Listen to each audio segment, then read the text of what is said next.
General Nerdery. This is General Nerdery, and we are your generals of nerdery. I'm Zach. I'm Tyler. GN is a podcast where we talk about whatever nerdy stuff crosses our minds. Between us, there's very little geeky stuff out there that we don't have some experience in. I would like to think so. We've dipped our toes into a little bit of everything. I like getting my toes wet. My toes are out right now, kind of enjoying the cold. I was trying to get some fresh air moving through here a little earlier.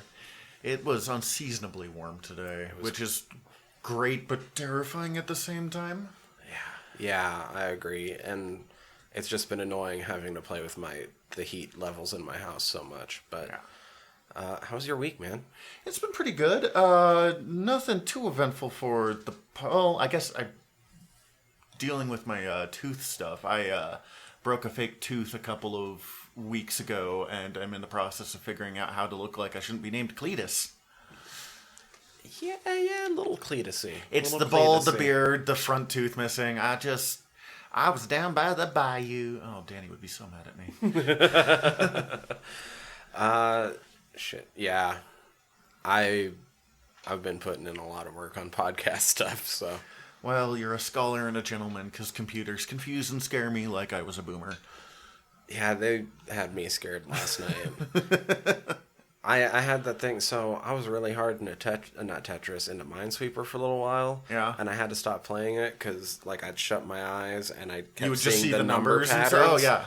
I was starting to see the skeleton for our website when I was shutting my eyes last night, and it wasn't a good deal at all. But I'm really happy to get past the work part into the fun part. Yeah. What is our subject this week there, Tyler?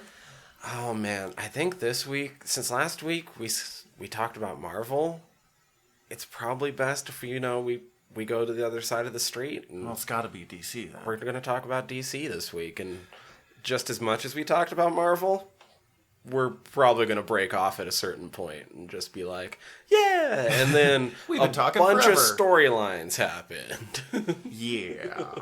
But first, the news. Sorry, I've always wanted to say it like that. Yeah, no, that's fine. And especially, we don't have episode bumpers. I mean, we don't have segment bumpers yet, so. Oh, man, we're going to be so fancy. I know. We're getting there, man. That's next weekend. That's next weekend. All right, I came with some news. Okay, hit me. So first off, ever since you found out from me that they threw an elongated man in Flash, you've had one question. Sue? They cast Sue. Oh, good. Who are they casting as? Or who are they casting? Probably don't know who it is, but... Yeah, sure. Her name's Natalie Dreyfus. Like Richard Dreyfuss's kid? Like Richard Dreyfuss's niece. Close enough. I have not ever seen her in anything when I looked at her filmography, but she was in recurring roles in Rita Rocks and Secret Life of the American Teenager. Those are her two biggest things. She's been in a few other things. I've heard of those. I've never seen it. I've heard of Secret Life of the American Teenager. Had never heard of Rita Rocks, but she was in a lot of Rita Rocks as well. So nice. I know Elongated Man kind of drives you nuts in The Flash, but with Sue in there, I'm really looking forward to it. I love Ralph and Sue as characters together. He's great now. Last season, his storyline was great. They just also would use him as the character, if they needed a character to suddenly lose all of their character progress that they've made over the season to make an episode work. It's time to be the plot point character. Yeah, it was him. He had to hold the idiot ball quite a few times last season. So after having other episodes where he was growing as a person and you were really rooting for him. They did that to poor Kid Flash every other episode. Yeah, he's used a lot better in the little bit he was in Legends. Oh, right. He came back. Yeah. I hope he comes back more. He was good. I liked him. Filming wrapped on season 2 of The Boys. Nothing big there, just pointing it out. Cool. Didn't one of the Marvel ones start filming? Oh, let me see. I might have something here. Probably, but... I want to say it was the Winter Soldier Falcon. Oh, yeah. I think that might have went into production. I know they at least have been releasing some character designs. I am excited for The Boys season 2. Season 1 was pretty enjoyable. I've never read the comic, so... It's Garth Ennis. I enjoy me Garth Ennis for the most part. I have things to say about Ennis. He's really hit and miss for me. I really enjoyed Preacher. I really enjoyed Preacher. Yeah, I know you do. You were just showing me the knives. Garth Ennis has this quote of calling comic books or superhero comics the questionable medium of superhero comics. And so that automatically sets me that anytime I hear his name, I get like kind of defensive, which is dumb of me. But yeah, I really enjoyed the first season. I will read the comic at some point, but I'm stupid excited for season 2 and the way I do know the change they made from the comic, and I'm excited to see how that plays out in the TV show. Bring it on. I've heard nothing but good reviews. Make more good comic adaptations. Okay, so more casting from The Batman. Oh, Andy Serkis is Alfred. What? Oh, that's just weird, but I don't know, it could work. Here's the one that excites me. Yeah. And I think it's going to sound weird to most people at first, but I am 1,000,000% on board with this. Colin Farrell is the Penguin. Colin Farrell, like Bullseye? Like Colin Bullseye, Farrell? like I never miss. We're going to do Sexy Penguin now? Sexy Penguin. Well, you know, they went so far one way the last time they did Penguin that kind of the only way to go in is just try a different angle, I suppose. I think Colin Farrell will do an amazing job at portraying the child of privilege Penguin. Yeah, I can see entitled rich white boy out of Colin Farrell. I mean, he's fine. I've enjoyed every movie he's in. I'm not knocking Colin Farrell. I think he just could pull off the role. He never misses. Except for that movie. Yeah. Titans got renewed for a 3rd season. I haven't watched any of the 2nd season yet. I never finished the 1st season. The 2nd season does look legitimately better. The 1st season was just so try-hard grimdark. Like, they were super determined to not be the cartoon. I've heard way more up and down things about the 2nd season. That, like, its highs are even higher than the highs from season 1. Its lows are even... But I'm not sure if its lows get as low, but the lows are still present. When you're really good at something, when you're off, it's so much more noticeable. It's not fair, but it's more noticeable. I don't know. I'll see how excited I am about that news once I've actually watched season 2. Yeah, that's fair. I'm excited that it's happening in general because it means that it's working for them from a business standpoint, and that means we're gonna keep getting cool shit. Yeah.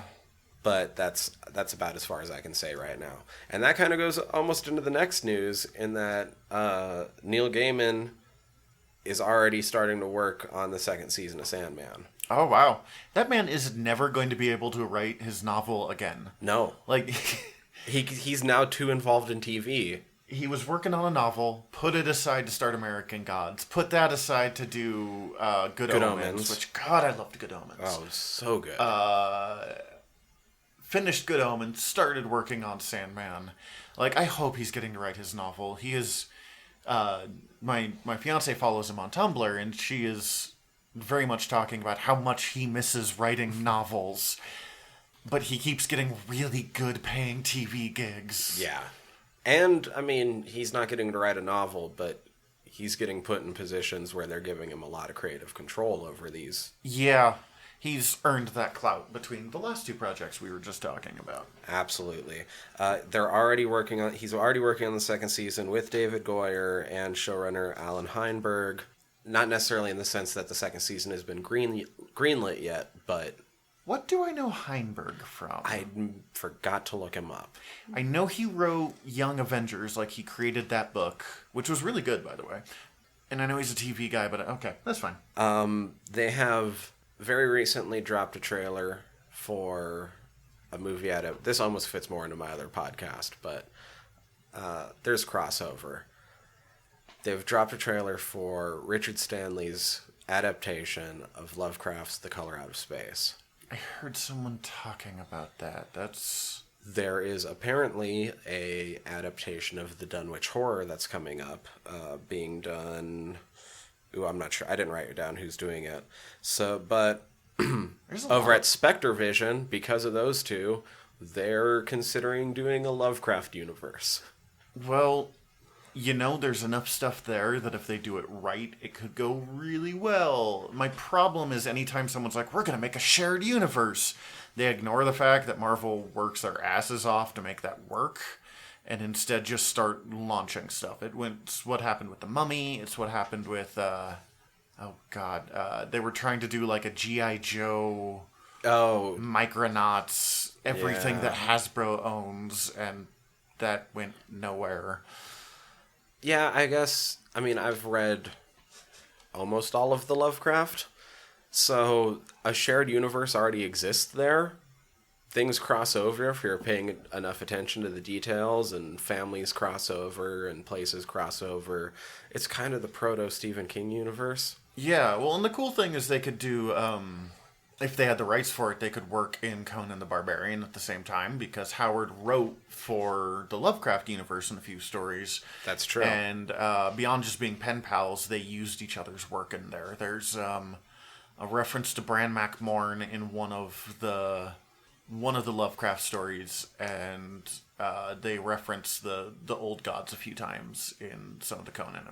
And of course, there's like the expanded Lovecraft verse with the August Derleth stuff and the other writers that have continued it on. I have never read any of those. Me either, because I kind of...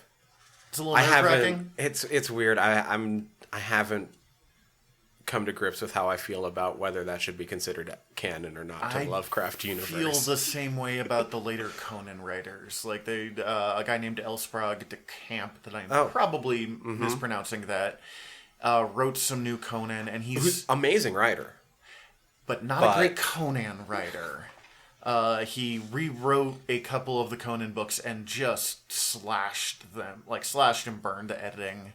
There's a very specific flow to Conan that it didn't come across. But he also is the reason why we still know who Conan is today. So, good sides, downsides. Right, and I think it's Derleth that took over most of the Lovecraft properties and made sure that they were reprinted ad infinitum until the modern day. Mm-hmm. But I don't know. The shared universe exists there. I'm kind of with you. I'm hesitant. I don't like people just barging into a shared universe, but it exists within the original IP, so go for it. Yeah. If you can make it work, I love Lovecraft, so give me an amazing version of some of these stories, because that is yet to be done in a lot of cases. I've got a buddy that can't stand Lovecraft. Just rename the cat and the rats in the walls. What's his name? I'm not repeating it on air. Oh, good. It was one of Lovecraft's crazy racist things. I've got this buddy that can't stand Lovecraft, and I'm not a big fan myself. Like, I admire what the world's come out of it, but he's not my speed. But he was talking about Lovecraft's habit of everything being unknowable or undescribable, or... Which is weird, because then he spends 3 paragraphs describing it. And we were... I don't know, reading the book or something, and he just starts screaming, "He's a fish man! You just describe him as a fish man! It's not hard!" Oh yeah, that Innsmouth look. Oh, I know it all too well. Oh my god, yeah, there's some weird things to his writing. I have tried to imitate Lovecraft style myself at times. If I can find that writing, I will show it to you. Oh, good. If we ever get a Patreon, we can put, like, our bad high school writing up on it. Just like a reward, embarrass ourselves. It was actually a farewell to an old couch of mine. Okay, that was not what I was expecting, but I am interested. Hated that couch. Oh, that kind of couch. Anyway, moving on with the news. All right. Over on the CW, I don't know if either of these are for sure going to series, but they are working on a female-led version of Kung Fu. Grasshopper. Yeah. Carradine. And Zorro. I heard about the Zorro one. I'm a little nervous now that I know it's CW. I love CW, but they are so trashy. In theory, I'm behind both of these. I'll watch them. I am not arguing against that. I love Zorro. I mean, I love so many things. It's not hard to do, but like the Matt Wagner Zorro series did such a good job of allowing it to have the fun and swashbuckling without being too campy. which was an excellent balance. I thought the first Antonio Banderas kind of did that too. The second one just I camped out of agree. That existence. first Antonio Banderas is pretty good. It's pretty good. It's camp. It's like on the campier side of what I can do with Zorro. Kung Fu. I'm wondering what they're gonna do. If they lean into actual Kung Fu tropes, I'm down to clown. Like, I love me some Kung Fu movies. If they manage to actually recreate that feeling, I'm down. Because even the old Kung Fu show didn't do that. If they could pull it off, it could be real cool. Make it an Asian star. Yeah. It should have been an Asian. I mean, originally it was supposed to be Bruce Lee, but he couldn't get anyone to do it, so we got a white boy to do the role for him. I trust CW to do that more than almost any of the other networks out there right now, with how they've actually had a shit ton of diversity across their superhero shows compared to where we're seeing anywhere else. So I trust them to get that right at least. We'll see. Mm-hmm. We'll see. All right, so also, since we last talked, Disney Plus dropped. Yep, I've watched a lot of it. Well, I've watched a lot of very specific parts of it. Have you been running into any of the problems? Because No, I think that's the news right now, is that a lot of people have been running into bugs. I think it's not nearly as well designed as like Netflix, because we just have the Netflix app or whatever it is on the computer. You just press the thing, goes on the whole thing. Well, Disney Plus is just on a website. The search function isn't as good. I don't know. It just feels a lot more primitive. But I was able to watch a bunch of Star Wars and some National Geo documentaries. So like I have done what I want it to do. I guess, well, the news right now is it's been crashing on people. Like That I said, does the not search. surprise me. There was what, like 11 million subscribers the first day? Yeah, something insane, dude. And people like me who have their friends code? People haven't been too happy with the search. And then, of course, there's been some backlash to the way that some of the things have been uploaded. Luckily, they have said that we're getting The Simpsons in its correct aspect ratio next year. I was reading about that yesterday, because Simpsons fans are deep. They get into it. Well, and it ruined some of the jokes. Yeah, that's fair. Some of the visual gags got definitely impacted, and we're missing the Michael Jackson episode. Yeah, they pulled that after Finding Neverland. Mm-hmm. And then, of course, over on the Star Wars side of things, we have an all-new addition to the Greedo shooting first saga. Oh, yeah, they added a weird, like, before... Yeah, McClunky or something like that. Oh, that's it, McClunky! I don't know why. I don't care why. I haven't went too deep on it yet. I've just been making sure to keep caught up on The Mandalorian. And I have only using it for one show has been working just perfect for me. So I've used it for The Mandalorian. I've been rewatching Rebels, which I think is horrifically underrated. And whatever random National Geographic has been getting me excited so far. And I'm going to dig back. Like, I'm going to go back through Gargoyles. I loved that show as a kid. Gargoyles is on my list. Is Darkwing Duck on there? Ooh, I think so. I know some of the other stuff. I think DuckTales and Rescue Rangers are on there, so I wouldn't be surprised if it's not yet. I'm sure it will be later. I know something else that's on there that I doubt is on many other people's to-watch list, but I am going to definitely rewatch The Three Caballeros. Being that was one of my Euro-Mexican-American movies when I was growing up. I don't know if I've ever actually seen it. It wasn't presented to me quite that bluntly, but looking back on my childhood, I'm like, oh yeah, like all of my picture books as kids were bilingual. You are going to have this heritage and you will like it. And when we started buying Disney movies, one of them was Three Caballeros. Yeah, they were sending you some subtext there, buddy. Yeah, like, oh, okay, that's cool.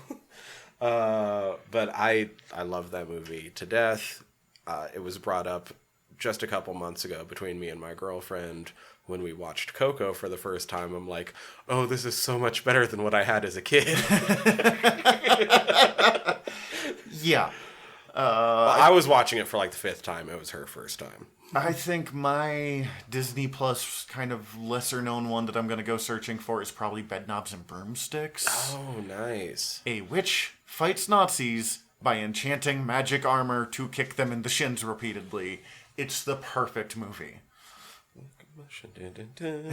Anyway. How would you feel about a Sin City TV series? Do I have to think about that deeply? I don't know how to feel about that. Like, it could work. Legendary TV basically has made a deal with Frank Miller.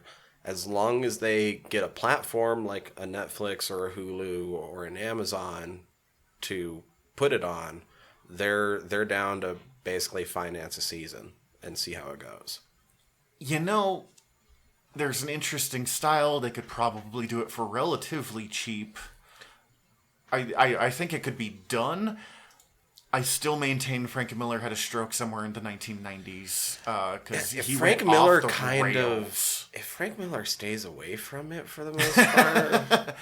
Look, Frank, we'll put your name on it. We'll give you the money pit and just hang out, bud. So from what I was reading is the reason that this might go forward is because Frank Miller has regained the rights to Sin City. He didn't have them for a while. He got them back like a year ago. Now he's sort of farming it out, just seeing what happens, that sort of thing. It seems like if it does happen, Bob Rod still might be on board in some producerial capacity too. Would Rodriguez be involved at all? Or because he did the first one, didn't he? Yeah, that's Robert Rodriguez. Bob Rod. Sorry. Oh, no problem. I'm like, I have no idea who this is, but sure, I'll just nod and keep going. Yeah, he would possibly still be on in some producerial capacity. But that's still also up in the air. Which I'm a lot more on board if Robert Rodriguez is involved. Yeah? And less on board if Frank Miller is involved. Oh, what? You don't want The Spirit as a TV series? I definitely don't want what was the... You know the one. What was the... I don't want Holy Terror. Oh, God. For people who aren't us, Holy Terror was a post-2001 book that was originally supposed to be Holy Terror Batman. And he described it as a propaganda piece where Batman goes and kicks the shit out of Al-Qaeda. DC Comics really quickly went, oh man, we do not want Batman involved in your, like, weird anti-Muslim story. Because it didn't just stay with Al-Qaeda. It just got kind of racist really fast. They're like, we'll still publish it, but you can't use Batman. So it just became Holy Terror. I couldn't do it. I tried it. I mean, I had just read 300 when it came out. I really enjoyed 300. I do enjoy 300. It's a little kind of racist too, but you know what? Your fave is problematic. It's kind of words I've had to live by. We might get a Sin City TV show. We'll see. We are getting a release date for the Black Adam movie. I saw that The Rock did something about that. 12/22/21. I'm still back and forth on how I feel about a Black Adam movie before we get like a Black Adam in Shazam. But Black Adam, they did some really interesting stuff with him in Justice Society, in JSA in the early 2000s. That's where they really moved him from, like, I'm not just a villain to Black Adam is Black Adam.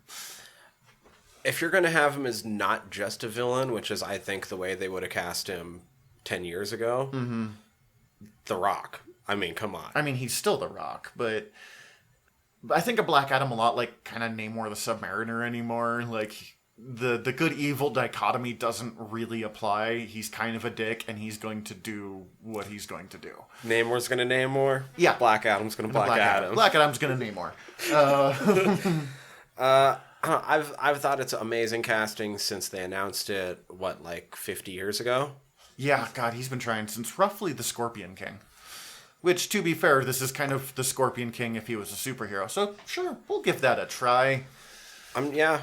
I mean, if I wouldn't have been so pleased with Shazam, I'd be more hesitant about it. Yeah. But Shazam put a giant smile on my face, so let's see it. I just Give me love that the Black Adam. Captain Marvel family's being, like, important again. Oh, yeah, right? Oh, and it was... Oh, they were all so great. We'll maybe do an episode on that at some point. We'll get there. We'll get there. I mean, Captain Marvel's going to come up a bit today. But, Witcher Season 2 is already greenlit. wow. That is optimistic. I mean, I don't... It looks good. I don't know enough about The Witcher to have opinions, but that's just... Usually they let an episode or two come out. Right, yeah. Usually, yeah, at least an episode. We're still a month away from it coming out? Or is it a couple weeks away from it coming out? I have no idea. We're still time away from it coming out, and they're like, no, we're going to go into Season 2, because apparently shit's good. Shows are desperately looking for their new Game of Thrones. I think it could be it, if they could pull it off. My the foam fighting people talked about Game of Thrones as garb porn. So, wearing this looks like it could be that too. Of people just being like, "Yep, that's the armor I'm going to make next." LARPers will love it. Oh, so we cyberbullied an entire corporation. Oh, the Sonic. Sonic got redesigned. I feel bad. I still have no interest in that movie, even though it looks so I much now better. have 100 times more interest in the movie. Well, yeah, but considering how little I had in the first place, it looks the Sonic redesign looks great, and Jim Carrey looks like he's having a lot of fun. I like when Jim Carrey has fun. I like for Jim Carrey to be happy. Yeah. Following Jim Carrey on social media is kind of like practice in being sad anymore. So, like, sure, bud, let's go back to your 90s heyday and have some fun with you being just quirky as hell. Yeah. I still don't know if I'm actually going to go see it, but I'm definitely not I'm going to go see it 100 at times theaters, more but I'll interested than probably I watch was it at some point. yeah, I'm 100 times more interested than I was before. This is like the best example of a company actually listening to people that I can think of for a while. It's either now, a if really... only they'd pay people better. Oh, God, yeah. It's either a really good sign of, like, they're going to start to listen to what the fans want, or a really bad sign of the fans are going to be able to bully the shit out of people now. I guess just make sure if you're a fan, get behind good shit, like redesigning that horrendous fucking Sonic that they showed us the first go. If you're a fan, don't be a dick. It's really simple. Bill Murray has been confirmed to be coming back for the new Ghostbusters. Wow. It's probably what got this Ghostbusters really greenlit. Like, getting him to be like, yeah, okay. I don't know, man. Considering they already had everyone else back, and it's Reitman's kid doing it. I get it. They just had everyone, including Reitman, willing for, like, 15 years. That's true. And once Murray's like, sure, okay. That's when they're... That's a good point. I mean, we did get another Ghostbusters, but... Yeah. Things happened with that. I thought that movie got crap it did not deserve. It also got a lot of crap it did deserve for not being a good movie. But it's hard to talk about thanks to the uproar around it. I'm not saying it was the perfect movie, but I am saying some raging sexism came up in a way that was just not fair. No, not at all. I will 100% stand behind that statement, but it has also made it hard to talk about the fact that movie is also just not that great. Yeah, that's fair. So it's been confirmed that Miss Marvel, She-Hulk, and Moon Knight will actually appear in the movies after they appear on their Disney Plus shows. Well, the nice thing about having Disney, all the shows on Disney Plus now is they can control when it comes out a lot easier. So they can work more on the time scale as opposed to Agents of S.H.I.E.L.D. always had the problem of... It always felt like it should connect. Yeah. But they weren't ever... They weren't truly able to. And of course, I mean, the Netflix shows suffered from the same thing. You can reference... The Green Guy was about as deep as it ever got. Referencing the event. Yeah. They could not even bring themselves to say Avengers. They tried. But now they're moving... I mean... Marvel's like, okay, look, we gave you Endgame. Let us actually, do this shit. Let us run this shit. Having watched The Mandalorian, I have a lot more trust in these new Disney Plus shows than I did before. God, The Mandalorian's so great. Yeah, we will have an episode basically just about Mandalorians. Like, not even pretending otherwise. So my last thing is Phil Lord tweeted out, was it a tweet or was it on his Insta? Anyway, he put out something hinting that the Japanese Spider-Man might be in the next Spider-Verse. The giant The robot. Spider-Man? I saw something else that was thinking really hard that Superior might be in it. Which that'd be a better way of doing Dick Spider-Man than a full movie devoted to Superior. How Superior would be interesting in it. Only to see Superior play off the others. Yeah, I enjoy Superior Spider-Man when he is working with the others. When it was just Superior being Spider-Man at all times, I was like, no, Spider-Man's not a dick. I mean, he kind of is, but like a different kind. So Supaidaman is really important for one really weird reason. He was one of the first Spider-Man TV shows, wasn't he? Well, that and his mech. Leopardmon? Yeah, the Leopardon. That's it. That was one of the, like, first big mechs. So we have him So, to like, blame for Power Rangers, is what you're telling me. Yeah, like, the Megazord probably wouldn't exist without Leopardon. Oh, man. Is Gundam thanks to Leopardman? Because that would make me so happy. I'm not sure, but it's kind of one of the shows that's a blueprint for, like, Super Sentai and all of that shit. I knew you were special, Spider-Man. Don't ever let anyone tell you different. But that Spider-Man might show up in Spider-Verse. That'd be interesting. I'm way down. I'm already down because it's already been hinted at the end that we're getting Miguel. So yeah, I am all in favor of bringing more Spider-Man. I just don't want it to become like the cameo show. True. I want them all to be given. If you're going to have a love. character in there, have the character for a reason. I felt like Penny Parker got underused in this most recent, or in the first one, just because they had so many other Spider-Men already that she just didn't get a chance to shine like a lot of the others did. I'll agree. I also don't know much about Penny Parker. There's not much to know. That's Gerard Way? Yeah. Gerard Way created her for Edge of Spider-Verse. It's the same place that Gwen came out. But Gwen exploded like nothing anyone expected, and Penny was like, oh, that's cool. That was a well done, like, 15-page story. We'll show her in the background here and there. I'm hoping for some Silk myself. Silk could work. I like Silk. Which universe would you put her in? Or just her own unique one? I'd have her own. Oh, Give okay. her her own. Why not? I would have her as, like, middle-aged Spider-Man, like, pop up in that one, and he suddenly has himself, like, a sidekick in his universe, and being like, wait, I've practiced this. Like... Or, here's the other way I'd do Silk. I'd have Silk be from Gwen's. And as... In the comics, they drive each other up a wall, so that could be a really fun... Well, and also switch it so instead of having the genetic attraction to Peter... It's the genetic attraction to Gwen. Or to Miles. Either way, sounds fun. Just a big polyamorous Spider-Man relationship. Hit it. It's 2019. We can do this. Do it. I'm down with this. Let's do it. Let's jump in the spider pile. Oh, Jesus. That's all I have for news, though. Okay, That's only bit of news I have to add in. I've not been following the news that closely because we're still not 100% sure when this is going to launch. Soon. I'm working hard.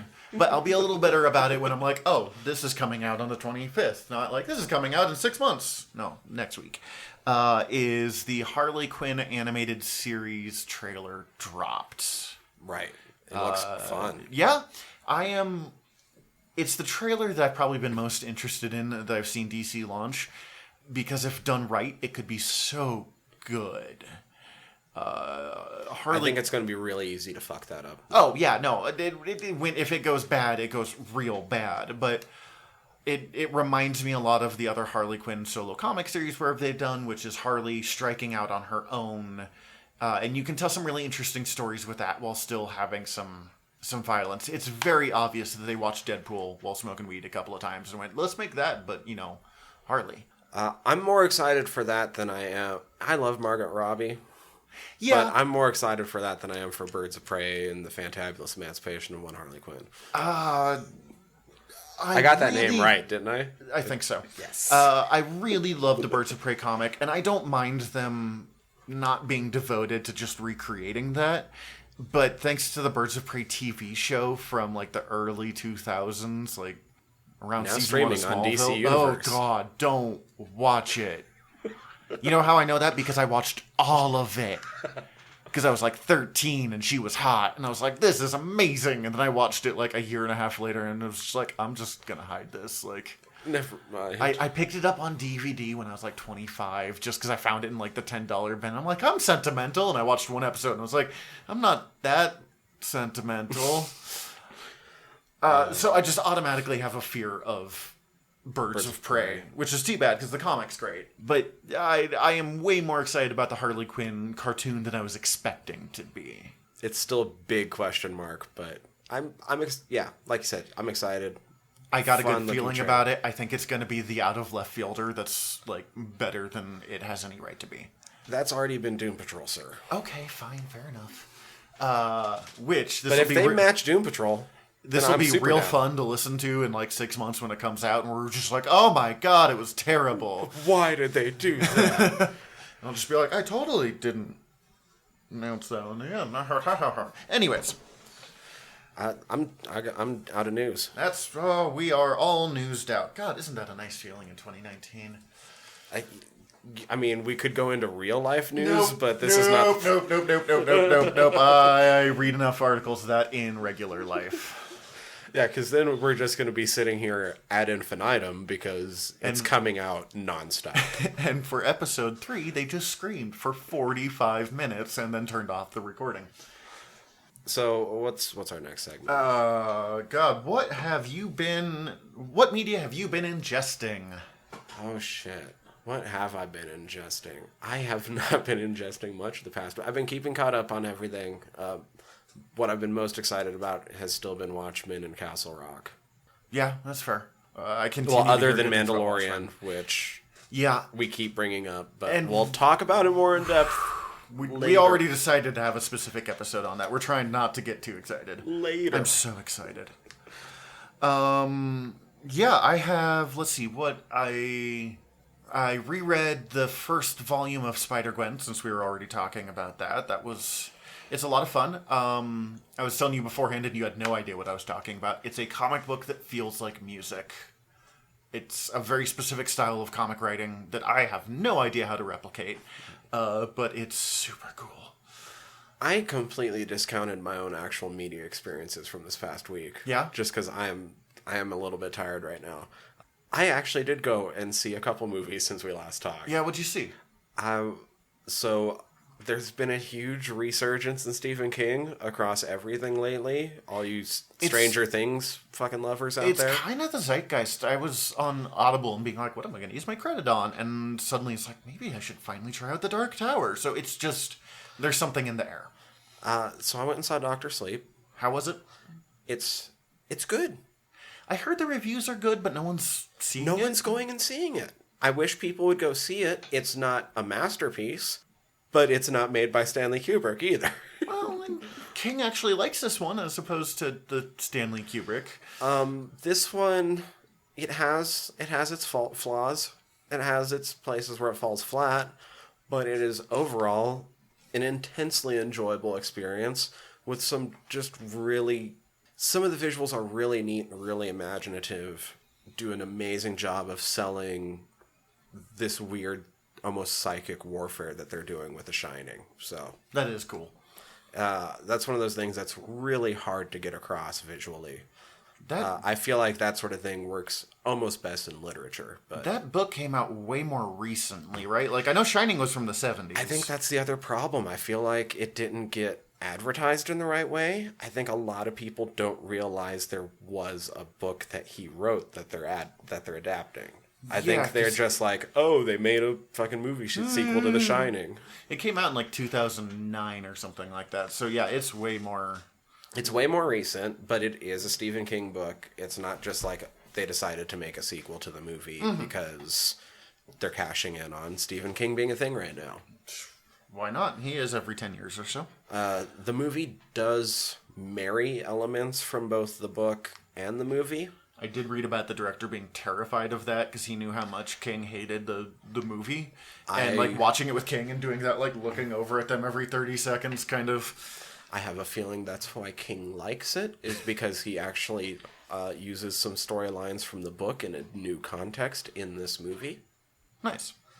I think he does a really good job for how much he was having to deal with and how much scrutiny he was going to be under for even attempting this project. Oh, yeah. There's no winning on this one. I look super forward to seeing more work from him. I greatly enjoyed it. There are problems with it, but not enough to not go see it. Cool. And I went and saw a fucking Palme d'Or winner.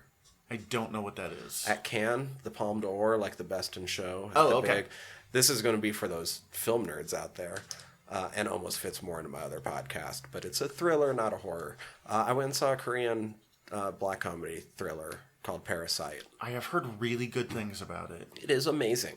It is so well done. It wasn't what I was expecting. Looking back on it, I should have expected some of the things a little bit more, just having seen some of the director's other work.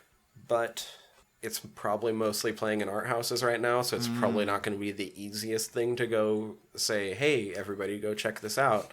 But once you get a chance to check out Parasite, definitely check it out. It's way more of a comedy than any of the advertisements make it seem to be. The advertisements are kind of hilarious because it looks like just straight up Korean horror, and they keep being like, darkly funniest movie of the year. Like, well, that was jarring. It plays with horror tropes, but it plays with them in a way where the movie plays out as a thriller, not as like an actual horror movie. So cool.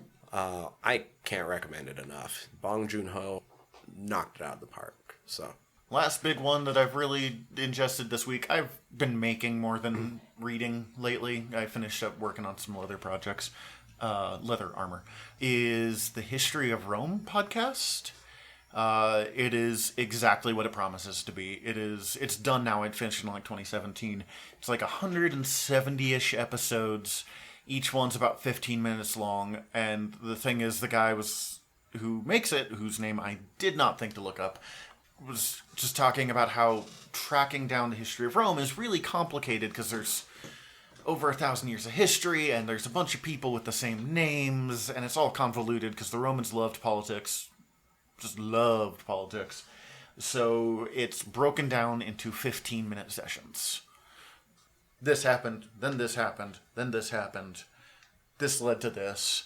It is, for people who know Rome really well, it is not going to be probably much new information, but for people like me who knew just enough to be confused, it's been a really nice way to, like, view the timeline. Awesome. As a history nerd. And you were already telling me about that the other day. I still have to check it out, but I'm definitely going to, because it does sound pretty interesting. I like those shorter podcasts, too, because it's nice for, like, I'm going to the store. I have time to listen to, like, an episode, as opposed to, well, us is going to be, I'm going to sit down for a while. That's right. God, yeah, because we haven't even gotten to our actual topic yet. Oh, boy. We're getting there. Hey, we're getting this down. All right, DC. Okay. We're getting to it. DC, they officially changed the name, like shortened the name to DC Comics, right? It's not like back in the day when you would have been saying Detective Comics. They actually didn't even... I just learned this today because I was reading up on them. They were not officially named DC Comics until 1972. Okay. But they've been calling themselves... They started advertising themselves as a Superman DC comic book in like 1940. Like real early. And they just never got around changing the name. DC Comics was founded by entrepreneur Major Malcolm Wheeler Nicholson, whatever that all means. Wow. As National Allied Comics, or National Allied Publications, and then later National Comics, way back in 1934, or 35, geez. Their first books were adventure comics and detective comics. Adventure comics is actually noteworthy because it featured, I believe, the first creation of Joe Shuster and Jerry Siegel, the creators of Superman, with a character named Dr. Occult, who's still actually used today. Oh, wow. He is DC's oldest existing property that is still in use. He's not in a lot of use. He's kind of like a low-rent Phantom Stranger. But he appeared in Neil Gaiman's Books of Magic, a recent book called Mystic U that was kind of what if DC's magic characters went to Hogwarts. It was a good book. Anyways, and then Detective Comics, of course, was the source of Batman around issue 27, I believe. Yeah. That's something I do know off the top of my head. 27. But before jumping into Batman, of course, their first big creation was they were launching another book, Action Comics #1, featuring Superman. The big guy. Yeah. He's, Superman is not nearly as popular as he used to be, and for the life of me, I do not understand it. I love Superman. From what I've read, I haven't read the stories themselves, but I've been reading some of the news articles coming out around them. I feel like storyline-wise, they're trying to make him the linchpin for the entire universe again. Well, you know what? He can hold it. Honestly, he can hold it better than Batman, I think, because Batman's a dick. That's true. I Yeah, love that's true. Batman, but Batman's a dick. So everyone being like, oh no, we can rely on Batman. No, you go, God damn it, I have to deal with Batman again. So we still have, in the early years, we still have a couple other names and stuff involved, but this isn't like Marvel at all. Like, they kind of coalesce into something way earlier. Yeah, part of what makes DC so confusing is they had a habit of stealing other companies and then introducing their characters. And actually, JSA, when it first launched, was like 4 different comic character companies together that all eventually got merged into DC Comics. I'm not even trying to keep up with that. I would love to do like a history of comic books, but it would have to be its own podcast. I'd get way too excited. But in 1930, I wrote this down. 1938, Superman comes out. Superman's ridiculously popular.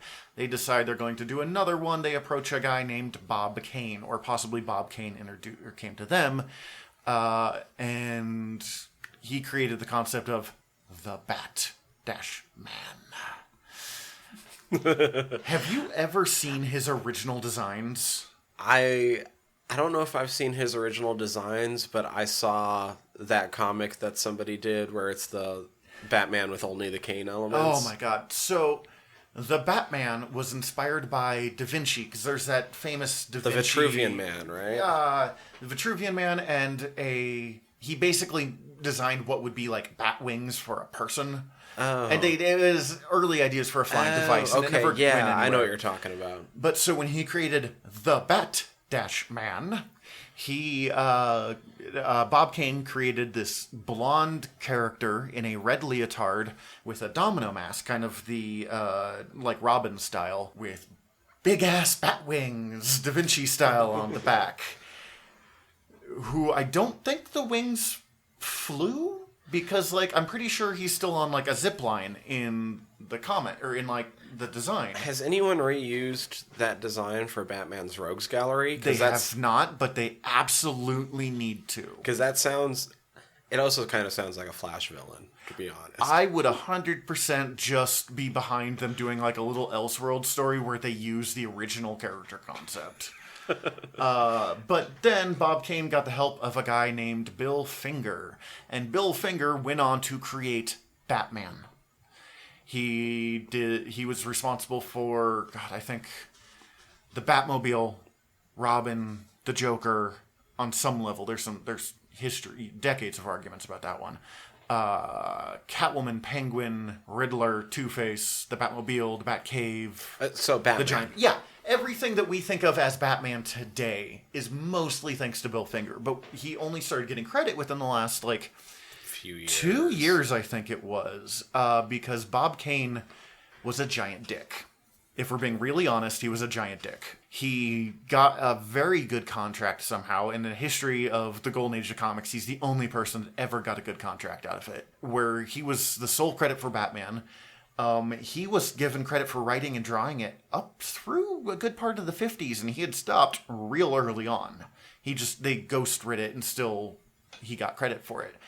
And during his lifetime, he would not let anyone else get credit for creating the Batman, and it was only like 10 to 20 years after his death that they started being Bob Kane and Bill Finger.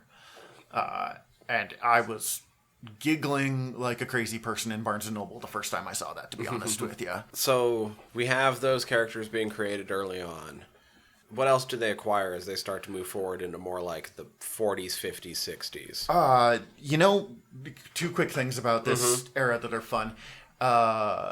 Quick question. Do you know who the first female superhero was? Because it's not who you would think it would be. Oh, I don't have a name, but I'm going to guess a character archetype because I know that there was like 4 or 5 of them back in the day. Go ahead. Was it one of the different like jungle women? It was not. Okay.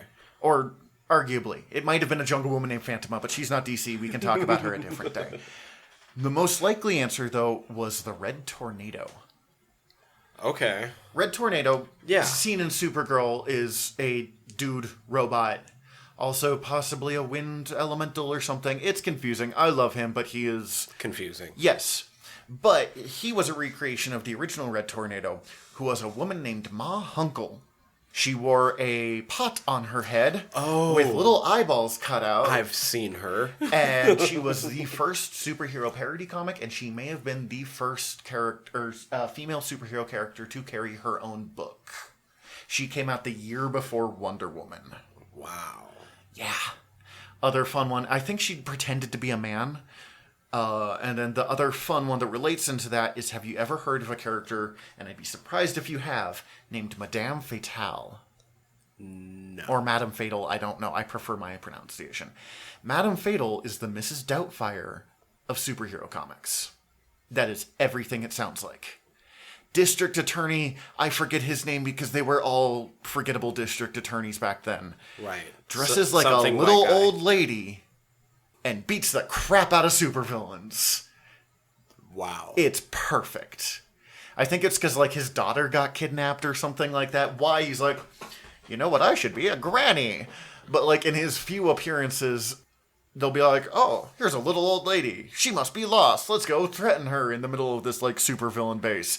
And then she just like starts beating the crap out of him with her weighted purse. Like it's so fucking funny. And what's special about her is, for some reason, of all the Golden Age characters that you would think, the people would just be like, we're just not going to talk about that one. DC keeps bringing her up again. In a funeral episode, they talk about, or not episode, issue, they talk about she's buried in, they called it Valhalla in DC. It's just where all the superheroes go to get buried. Okay. The ones that died in service. And one of the JSA members like, well, at least there's more people here than Madame Fatale. All that showed up was the touring cast of Les Mis. And she appeared recently in a like Darwin Cook run book when he was still alive, In the Shade, which is as recently as like 2012. Damn. Yeah. It is so weird, and I love it so much. It's everything I love about the Golden Age, where they're like, well, we're getting $1 a page. Why not? But like, as we're talking about all these people coming out, we can't, of course, not talk about Wonder Woman. If there's, it's the Trinity. It's Superman, right, Batman, Wonder Woman. And Wonder Woman has by far the most interesting creator in possibly the history of comics. I 100% back this if you're going to tell this story right now. William Moulton Marston is insane. I don't know how this happened. So this story is incredible. So William Moulton Marston, also, first of all, if you ever get the chance, The Secret History of Wonder Woman is a book that is a biography of the life of William Moulton Marston and then the effect that Wonder Woman had on pop culture and just American culture going forward. But the first third of it is before Wonder Woman even is created. It's just what led to the creation. William Moulton Marston wrote a article, I believe, about how or gave an interview or something where he's talking about how the great potential of the superhero hadn't been used. Quick question. Do you know what's famous about William Moulton Marston that would have led to him getting stuff like interviews? Inventor of the polygraph. One of them, at least, yeah. He was the one that determined, like, heart rate changed based off responses and stuff. He was also super interesting. He and his wife, who was also a professional psychologist, which was unheard of back then. Both professors? She wasn't, only because women couldn't be professors. Right. When he didn't want to teach his class, she would go do it instead. And I fell in love with her with the story of a male student was being kind of a dick because, it was, well, honestly, being male students, and then also the 1930s. And she's like, you know what? I'm teaching this class, and no one's going to give a good goddamn about what happens to you. And I'm like, you go, girl. And then they had a third person in their relationship. I want to say, like, I have no idea. Olive something, I think. I don't remember off the top of my head. I'll find her name if you want to just continue with the... But he's like, okay, I'm going to create this character that's the great potential of mankind, solve most of the answers with love. And his wife was like, okay, but make her a woman. And so he made Wonder Woman, who was based off his wife and their significant other. That both of them were... So it was a three-way relationship. Olive Byrne. They made a movie about these three a year or two ago. And Professor Marston and the Wonder Woman. And I know that one of the family members was just like, no, this isn't accurate. But it's on some level accurate. Like, I haven't seen the movie, so I don't know how salacious they go. But they were in a documented loving polyamorous by the sound of it, relationship. Because he died first and they stayed together, I'm pretty sure, yes. And he created Wonder Woman based off of his theories on feminism, because he was a very early feminist. He was still a man from the 1940s, and all the awkward that entails. When they got married, he didn't like his wife's first name, so she changed it. Because that's just what you did back then, because, whoo boy. But the other thing he based Wonder Woman off of was his theories on bondage. He believed that women should run the world, but also had some weird, submissive, kinky stuff about women. But he thought that the only way to be truly strong was to enjoy, and truly strong and free was to enjoy the feeling of being bonded by someone else. So, loving submission. Yeah, it comes up a lot. Did you ever read Grant Morrison wrote Wonder Woman Earth 1? I didn't read it, but I actually listened to an interview that he gave when he was still in the process of writing it and was talking about what he was putting into it. He leaned into the bondage one on that one, to the point that Wonder Woman offers, like, a chain and collar to Steve Trevor, who in that one is black, and he's like, oh boy, I know you don't understand some stuff, but here's why that's not okay. It was the best of the Wonder Woman, not the Wonder Woman, the best of the Earth 1 line of books, which were okay. That's what I've heard. They were okay. That was one I was most interested in from that interview. That's the one that I still have a copy of. And then also coming out during this age was Green Lantern, The Flash, the Justice Society instead of the Justice League, the Atom, Hawkman. Society had some fun members, if I remember right. Dr. Fate was my favorite of them. And none of these are the characters that you would really know today, with the exception of, you probably know the Flash from the Jay Garrick Flash, from The Flash. These were all earlier characters. They were mostly either just like strongmen or magic-based. Instead of a space cop, Green Lantern was a engineer who crashed his train, or his train crashed, and he grabbed a magic lantern, and it gave him powers, but made him weak to wood. Right. Which is why Solomon Grundy was a problem originally, because Solomon Grundy was made out of plant. Yeah. Flash got his powers from breathing in superheated steam. Solomon Grundy's got wood. Oh, God. You ain't wrong, probably on multiple levels. Rigor mortis has said it. The Atom didn't have any shrinking powers. He was just a kind of short dude that hit people And he called himself the Atom because he was sort of short. I think they later gave him nuclear powers, but it wasn't until like the 70s, like when they're like, wow, this name doesn't make any sense. Where's Obsidian in there? I love Obsidian. Obsidian's Green Lantern's son. But I don't think he comes up until like the later. 80s, like with Infinity Inc. And then Hawkman is actually one of the only characters where his Golden Age origin is the one that stuck. Because in the Golden Age, he is Prince Khufu, he's the reincarnation of Prince Khufu. Right in the current day, he's archaeologist Carter Hall, who has just been reborn throughout time. In the Silver Age, when they relaunched all of these characters, he was a space cop because Green Lantern had been really popular. Comics were huge. They were selling, I mean, these days, a good selling comic sells maybe a few 100,000. Mm-hmm. They were selling millions. They were everywhere. Oh, those funny books. They were making the mob so much money. Because I think I mentioned this somewhere before, the mob controlled the printing publications. I read, it's unfortunate, it was like the best book that I have ever read about Golden Age history. And I'm not going to say what it's called because the author got arrested for child porn, and I just don't want it. And I was like, God, no! No, you were so good. Why? Why'd you do that? I'm mad for, like, other more important reasons, but I'm also mad because I liked your book. God, sorry, that went dark. But the Golden Age, they were printing out so much, they were acquiring other companies. The only people that were really beating them back then was the previously mentioned Captain Marvel, who was owned by Fawcett Comics at the time, and was, like, it's interesting because a lot of people, like, when Shazam came out, they're like, who the hell is Shazam? Shazam was the biggest comic book in the world. It outsold everything. I'm waiting for this to get into the whole fact that Captain Marvel. We are on the DC episode, folks, if you didn't know this. Yes, sorry. Captain Marvel, modernly known as Shazam, but he was known as Captain Marvel until about 2012, and it's... Unfortunately, I learned about him when I was like 7, and so that's just the name. Right.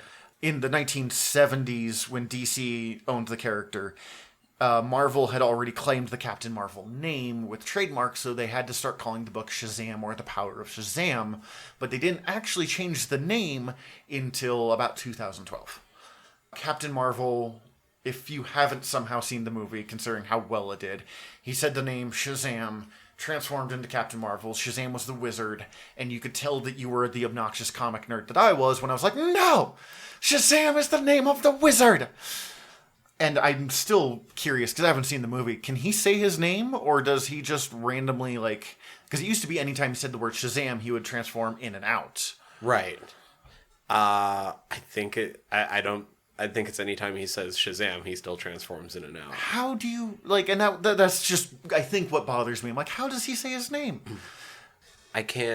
I don't know if he ever says his own name. I think people start calling him Shazam. But I'm more confused. But there's a joke in the movie about them having to come up with a name for him. His sidekick actually had that problem. Captain Marvel Jr. was like the number 2 selling. Captain Marvel was really cartoony, and Captain Marvel Jr. had a much more like realistic drawing style. It was interesting.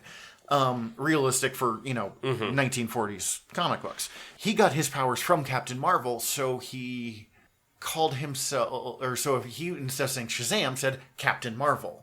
So his name being Captain Marvel Jr., he couldn't say his own name.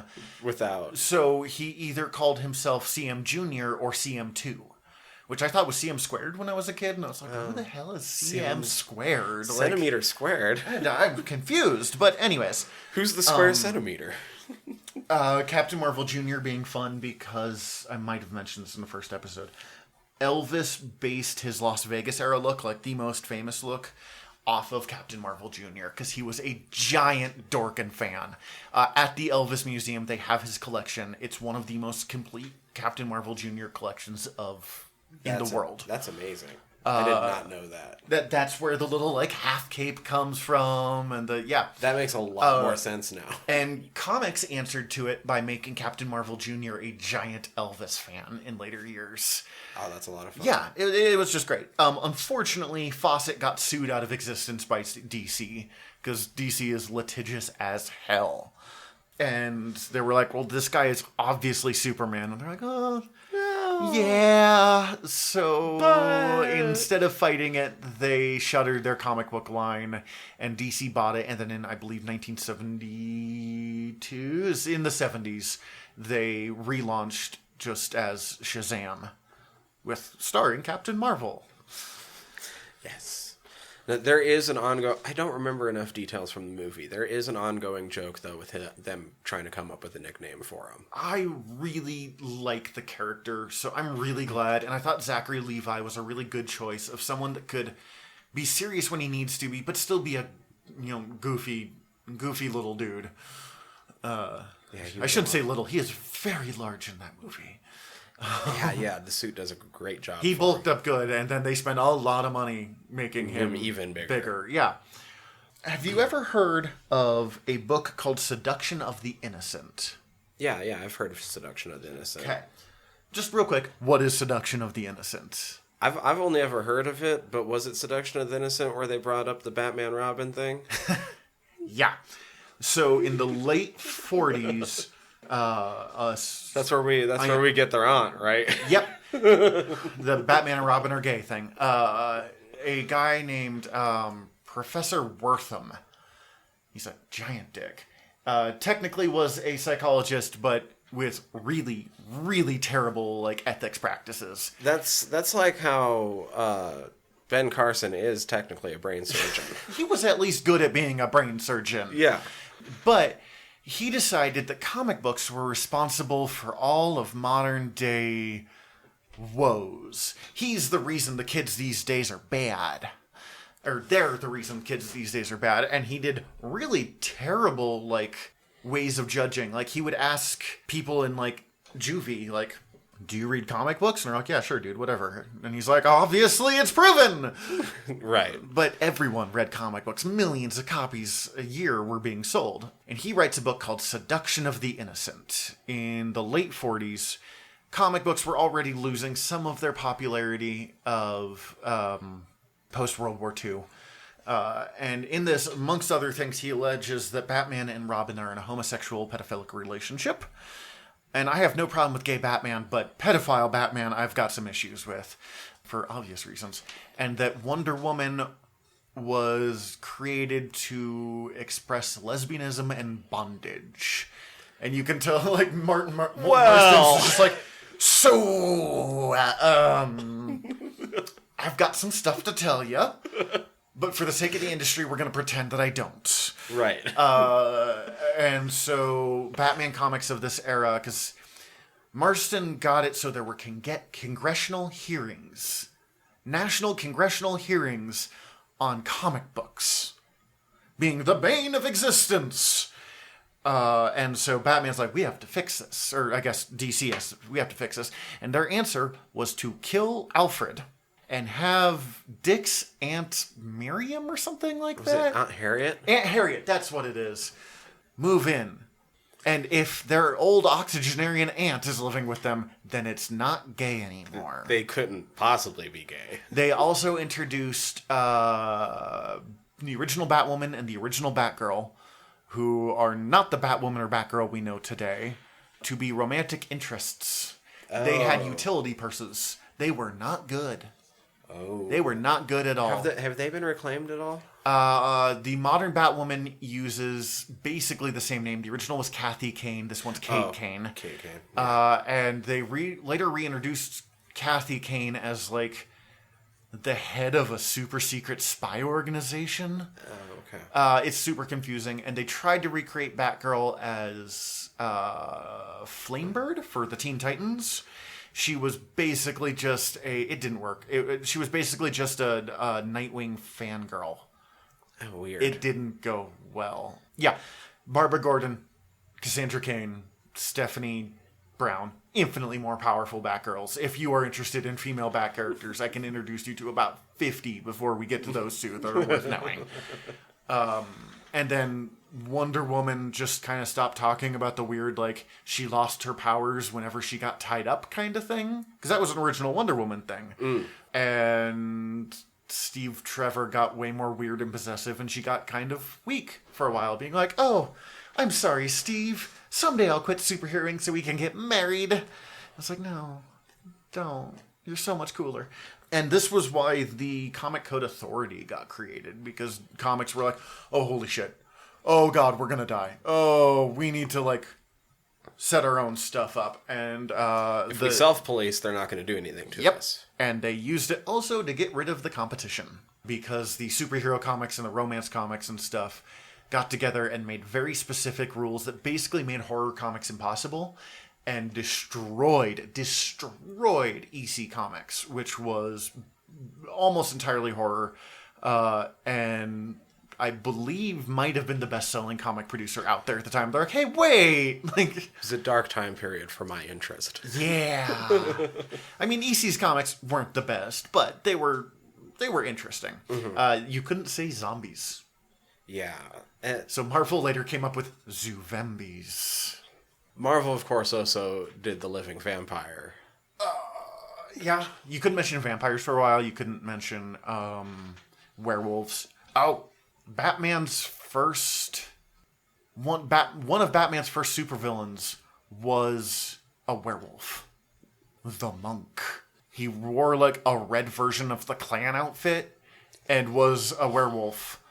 And Batman shot him to death and then was like, you know what? Maybe I shouldn't have guns. Early Golden Age, they didn't have the superheroes don't kill thing. Superman would just, like, grab a dude and be like, you stole that woman's purse, I'm going to throw you over that skyscraper and not think about it again. And one of the others was like, oh, holy shit, guys. Like, we're marketing these to kids. We're going to get in so much trouble. Take away the gun. Superman doesn't kill. No killing. In the Batman's first appearance, a dude falls into a thing of acid and he's like, an appropriate death for Dr. Death. And then just leaves. Honestly, if you pay a lot of attention to Batman, like, he's still fucking up people's lives, even if he doesn't kill people. His death count is terrible, and his, like, you need hardcore physical therapy and you were already poor count is, like, just criminal. Like, just, ooh boy. There's a reason he pays for the free hospitals around town, and it's raging guilt. Seduction of the Innocent, though, just wrecked the comic book industry. Superheroes became very unpopular. The only superhero comic books to survive that era, really, I think, and get continual publication was Superman, Batman, and Wonder Woman. Trinity. They had... All three of them have had continual production since they came out in the late 30s, early 40s, with the exception of like half a year where Wonder Woman wasn't published. Because after Crisis, they were rebooting her, and the new George Perez comic wasn't quite ready. So they're like, fine. So then, where are we at? So that's what, like 40s? Late 40s, early 50s. So what do we got going 50s, 60s? Like Marvel, we were talking about last time with Atlas, there wasn't a whole lot going on, and then around 1957, 55 to 57, for a book called Showcase, editor Julie Schwartz was like, sure, let's try a superhero again. Do a Flash comic. We haven't done that in like 10 years. But Schwartz came from a science fiction background. He mostly did science fiction books. And he's like, let's update the Flash. Let's give him a slightly new costume instead of like the awesome World War I helmet and jeans that he's running in. And they gave the modern Flash design, which is arguably the greatest superhero costume of all time. It is simple. It is iconic. It does everything it needs to do. That people who get way too involved in this, so me, just rant and rave about that costume. There's costumes that shouldn't work but do, like Spider-Man and Cap. They're just way too complicated to exist, and yet somehow they're really iconic. And then there is Barry Allen.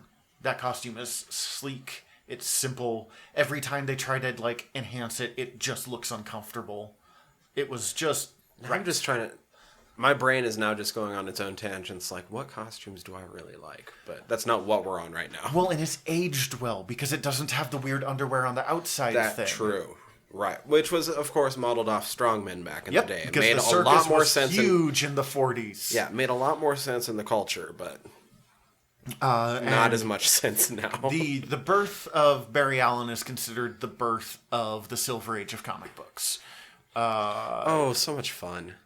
Barry Allen came out shortly afterwards. Hal Jordan came out, and now instead of being a train conductor that was scared of wood, he was a space cop that was scared of the color yellow. Or I guess not scared of, but he didn't do any damn good against it. The Atom became little shrinky guy, you know. Things got a lot more super. Yeah. Without going grimdark yet. Yeah, it became, let's do sci-fi. And it was also the atomic era. People were all about, you know, science fiction in the future instead of like, it's the war. And optimistic about it, it seemed. Yeah, we felt good about the world in the 50s and 60s. We also thought we were going to die at any moment to nuclear Armageddon, so there was some back and forth there. But speculative fiction was at some of its highest points in that. And I love speculative fiction, so it's a good point. The comics of that era are incredibly primitive by, like, modern standards. Marvel wasn't going to revolutionize comics for another 6 years. Until about 1962, 1963, when suddenly, like, superheroes had pathology. These guys were all really, like, happy in life, and everything went pretty well, and there wasn't money concerns, and they didn't really fight. They were a club. Justice League launched around that time, and it was called League instead of Society because the guy, I believe Gardner Fox, who created it, I could be wrong in that one, but that's fine, was into baseball, and he thought League sounded a little more like something that, like, younger sports fan readers would be more likely to enjoy. Okay. I see that. And nice upgrade, Wonder Woman was allowed to be a member of the League because technically she was the Justice Society's secretary. That's right. Forgot about that little fact. Because it was the 1940s. So she's a League member. You got the League coming together.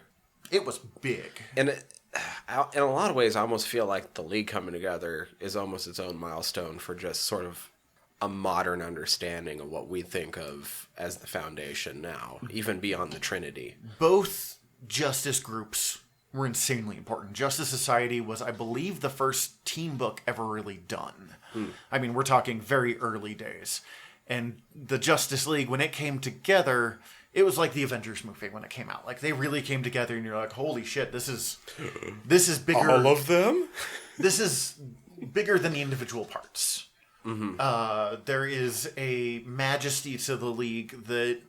One of the things I like about Young Justice so much, the cartoon, is when you first see the League, when they first enter, you feel that history. More than you do with the Avengers, more than you do, I think, with any other team. This is the League. Mm-hmm.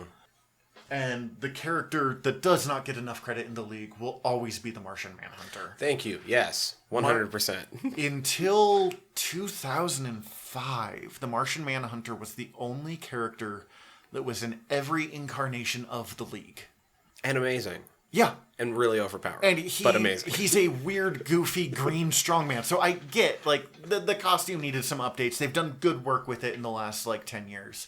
But I get why that costume was having trouble. Although even just changing it from shorts to pants makes it much more, like, easy to accept in the modern day. Mm-hmm. And I like, there was a description that Patton Oswalt wrote into a comic book of the Martian Manhunters of it. He's like if Socrates played for the Pittsburgh Steelers. So my history with the Martian Manhunter in particular is really weird. I got turned on to how awesome Martian Manhunter is by a Cracked article back in the day where somebody pointed out that he would be the perfect, like, if somebody were to ask, like, what superhero would you sleep with? Oh yeah, he'd be Martian perfect. He's got shape-shifting abilities, he's got telepathy. Exactly. Yeah, right there. Oh man, have you ever read, there was an article written, I believe in the 60s, called Man of Steel, Woman of Kleenex. I have read it. It's and amazing. It comes up in Mallrats, is probably its most famous place, but it was basically a, I think, physicist, possibly biologist, saying what would happen if Superman had sex with Lois Lane. And it's not good. She would die. Yes. She would 100% die. And, like, those jokes have happened a lot of times in this stuff, but it's entirely because of Man of Steel, Woman of Kleenex. And they even have illustrations in it. Not like... Right. Not like nudie mag illustrations, but it's like Superman and Lois Lane in bed, but they don't have the rights to use, like, the images, so Superman's wearing, like, all black. But it's still very obvious that someone just like scribbled over Way Superman before with a his Sharpie, actual like, all-black suit. Yeah, we're talking 30 years before that, probably. Yeah, I have definitely read Man of Steel, Woman of Kleenex.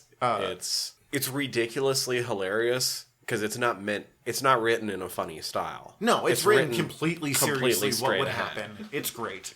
The other reason the League might feel so big and iconic on its own is because the Justice League is the reason we have the Marvel Universe.